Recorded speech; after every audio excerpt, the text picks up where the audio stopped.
bit about what we were discussing in today's session. My particular area was around the influence of boards and the fact that as a community organisation we have 5 resident board members on our board, which is the largest group, and the influence that they have when they leave the boardroom, I think is one of the greatest aspects of what we do, because they permeate downwards to various other groups, the comms group, the scrutiny panel and what have you. So they're part of the decision-making process, and that's their role, and they can then say to people, well, we made this decision because, and they are the mouthpiece of the organisation and taking things forward. At Phoenix Community Housing, we do everything with tenants. There is nothing that we do without tenants. So as I said, tenants are on the board, they're part of our scrutiny panel, they're part of our communications group. There's no letter that goes out, doesn't go through the comms group, to ensure that when residents receive that, it's clear, plain English, they know what the organisation is looking for. It's no point getting a letter you don't understand. I'm involved in chat and chips. I will go out on the estate with the chip van and talk to residents there.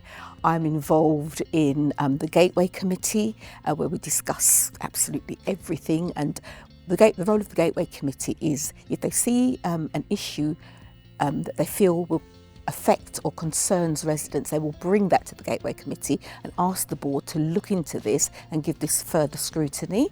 And so it's a two-way thing, or the board will say, look, we're going to be looking at, let's say, our development plan, but we want some input from residents at the Gateway Committee. How do we make savings? They want to know how residents' views on things like that. I'm involved on the interview panels. I sit and interview new starters to the organisation. Then we have a new starters lunch where we meet and we talk just generally about who we are, where we've come from, our journey, and then, then we identify together as people. I think the most important thing for landlords to remember when listening to tenants is that tenants also want feedback. They want to know what you did with that information that they gave you. What's happening with it?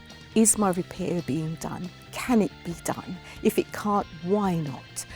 So I think that's where the frustrations build up, because residents need to know that you've listened, but also that you're getting back in contact with them. That then saves about 100 phone calls to find out what's going on with my repair if you just feed back to me and let me know.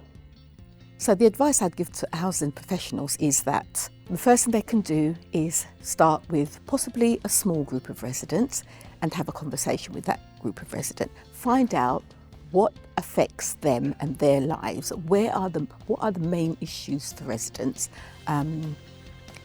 Once they start the conversation with residents, what are the main issues for you? What impacts your life on a daily basis? What would you like to see changed?